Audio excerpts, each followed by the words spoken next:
Party खोल्न पाएको छैन मुद्दा, चुनाव चिन्हमा आएको छैन मुद्दा, गर्नु चाहिँ के त?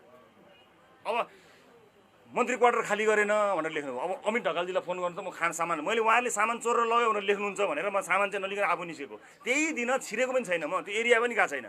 त्यो सामान चाहिँ ल्याउँदै गर्नलाई केही फरक पर्दैन, किन त्यहाँ फेरि लेख्नुहुन्छ यो अमित ढकाललाई, हाम्रो शिव गाउँलेजीलाई, धर्मराज भुषालजीलाई, दिलभूषणजीलाई, कैलाश सबैलाई फोन गरेर बोलाउनु चाहिँ, नत्र फेरि सामान चोरेर लग्यो भनिदिन्छ उहाँले। त्यस कारण राखिराखेँ मैले। मेरो श्रीमतीले मेरो लुगै छैन, गनाइसक्यो, लुगा लिन जाउन नजाऊ, लुगा लिन नजाउँ हामी। यिनीहरूले फेरि त्यहाँ भएका सामान चोरेर लगे। यति पापी छन् यिनीहरू नि, यति पापी छन्, यति दुःख दिएका छन् यिनीहरूले मलाई। सामान चोरेर लग्यो भनेर लेख्न समेत यिनीहरू हिचकिचाउँदैनन्। लेख्न त छ कि भनेर हेर्न च्याउन सत्त गए। पापको पनि एउटा सीमा हुन्छ, त्यतिसम्म पापी छन्।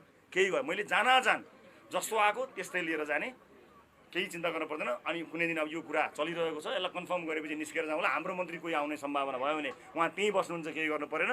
तर त्यहाँ नजाने, एउटा पनि सामान नलिने भनेर आएर सुत्यौँ घरमा। त्यसपछि गएको छैन। मेरो पनि यो पाइन्ट अहिलेसम्म चेन्ज गरेको छैन, अरू एउटा दुइटा घर आफ्नो घरमा भएको चिज बाहेक। अब राम्रा चिजहरू गरेको उहाँले हाइलाइट गर्नुहोस् मैले भनेको छैन, मलाई चाहिँदैन। नेपाली जनताले देखिहालेको छन्।